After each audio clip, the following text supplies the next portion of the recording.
স্বামীর সব নির্যাতন হার মেনেছে সর্বংসহা রাশেদার কাছে। শত নির্যাতন ও তাকে হার মানাতে পারেনি। তিনি সন্তান রেখে স্বামীর দ্বিতীয় বিয়ে করে বউ তুলেছেন। নির্যাতন করে তার হাত পা ভেঙে দিয়ে স্বামী সেই নতুন বউকে আপন করে কেড়ে ছেড়ে দিয়েছেন তাকে। তারপরও জীবন যুদ্ধে হার মানেনি সর্বসহা রাশেদা।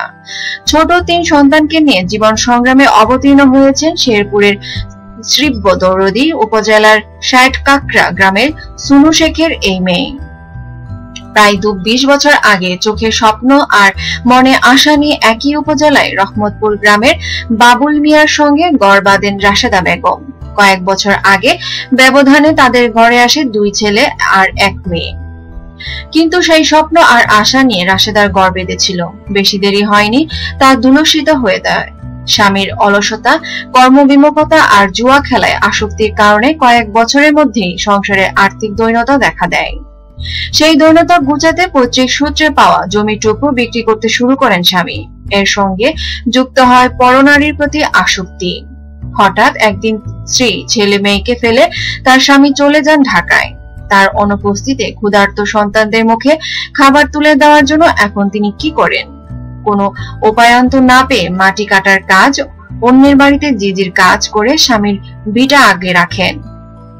এত কষ্টের পরও তার আশা ছিল স্বামী একদিন তার কাছে ফিরে আসবে। স্বামী বাবুল মিয়া একদিন সত্যি সত্যি ফিরে আসেন, কিন্তু সঙ্গে নিয়ে আসেন দ্বিতীয় স্ত্রীকে।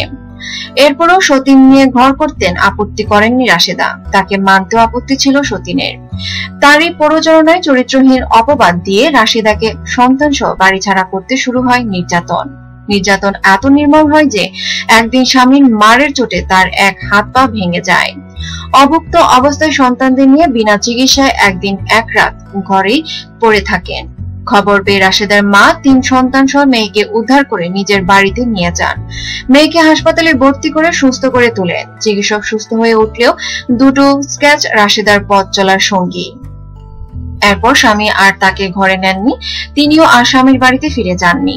এত নির্যাতন অপবাদের পরও স্বামীর বিরুদ্ধে তিনি কোনো রকম আইনি ব্যবস্থা নেননি। রাশেদা বেগম বলেন, আমি একবার ব্র্যাক অফিসে একটা দরখাস্ত করতেছিলাম, পরে বলেছে যে আমারে তালাক দিয়েছে। বিচার চাইয়া কি হবে, আল্লাহ ইহের বিচার করব। এরূপ শুরু হয় সন্তানদের নিয়ে রাশেদার বেঁচে থাকার লড়াই। পুঁজিপাত্র কয়েক হাজার টাকা নিয়ে নেমে পড়েন 2 বেলা পিঠা তৈরি করে বিক্রি করার ব্যবসা, সেই সঙ্গে বিড়ি বাঁধার কাজ। এই থেকে যে সামান্য আয় হয় তাই দিয়ে চলে যায় মা আর 3 সন্তানের অন্যের সংস্থান। কিন্তু পুষ্টির অভাবে ছেলে রাজু 12 বছর বয়সী এক সময় পঙ্গু হয়ে পড়েন। মেয়ের বয়স 10 বছর, স্কুলে পড়ে, আর ছোট ছেলে 5 বছরের রাজুকে নিয়ে তার সংসার।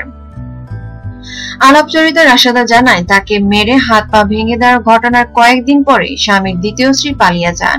হয়তো ভয়ে স্বামীর ঘরে এখনো তার ফিরে যেতে ইচ্ছে করে। এমন প্রশ্নের জবাবে রাশেদা উদাস হয়ে বলেন, না, আর ইচ্ছা নাই।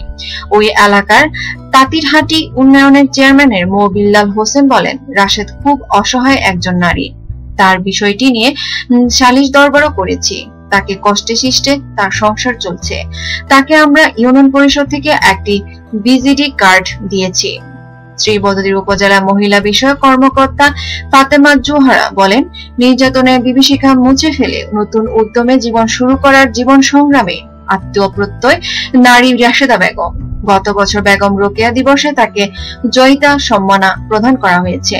তিনি উপজেলা, জেলা ও বিভাগীয় পর্যায়ে এই সম্মাননা লাভ করেছেন। তিনি নারী সমাজের জন্য অনুকরণীয় একজন। নিত্য নতুন খবর পেতে আমাদের সাথেই থাকুন এবং সাবস্ক্রাইব করুন।